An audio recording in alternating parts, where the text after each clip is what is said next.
Hi, I'm Vincent Rajkumar, Professor of Medicine at the Mayo Clinic in Rochester, Minnesota.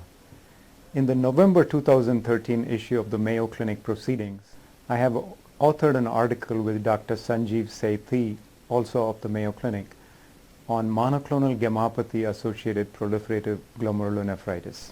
Now, Dr. Sethi is going to be discussing the detailed aspects of this paper and the approach to the diagnosis and treatment of this condition.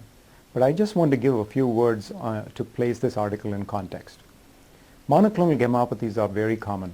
About 3 to 4% of the general population over the age of 50 has what is called a monoclonal gammopathy of undetermined significance.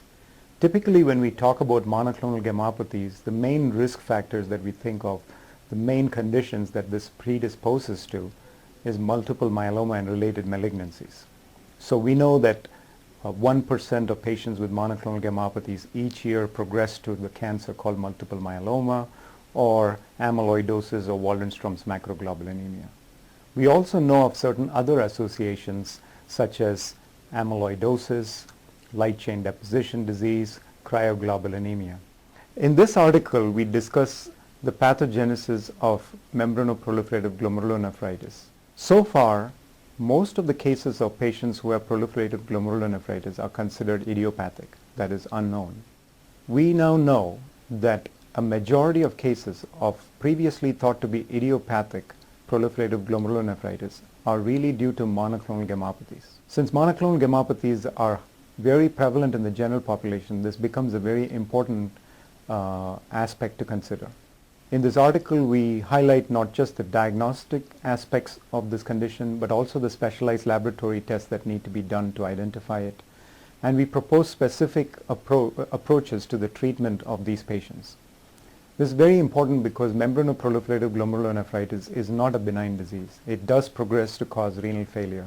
As we discuss in this article, it is now important to consider monoclonal gammopathies whenever a patient is encountered with idiopathic membranoproliferative glomerulonephritis.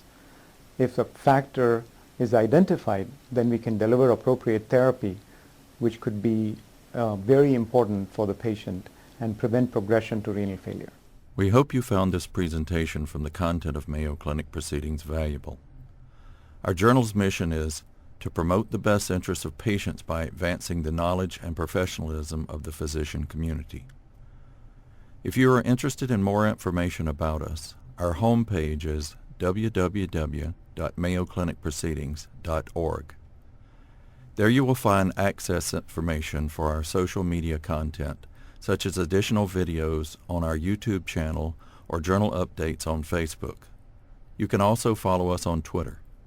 More information about healthcare at Mayo Clinic is available at www.mayoclinic.com. This video content is copyrighted by Mayo Foundation for Medical Education and Research.